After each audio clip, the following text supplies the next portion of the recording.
бинобар иттилои вазорати тандурустии тоҷикистон аз моҳи январи соли ҷорӣ дар кишвар ягон ҳолати гирифторӣ ба коронавирус ошкор нашудааст, вале ин дар ҳолест ки баъзе табибон, кормандони озмоишгоҳҳо, расонаҳо ва наздикони беморон аз бозгашти COVID-19 ба кишвар хабар медиҳанд.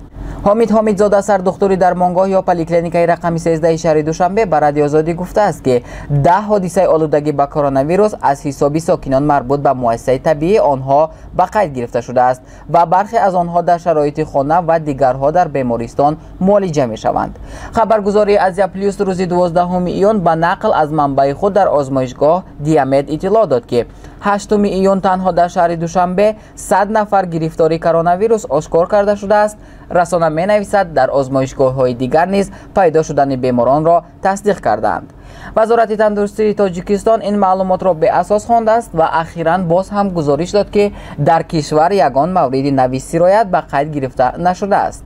созмони ҷаҳонии тандурустӣ, ки барномаи муқобила бо пандемияи коронавирус дар сайёраро пеш мебарад, мегӯяд барои Тоҷикистон дар шароити кунунӣ хеле муҳим аст, ки барномаи эмкунии аҳолӣ бар зидди COVID-19 ба таври густурда ва афзоянда ба роҳ монда шавад.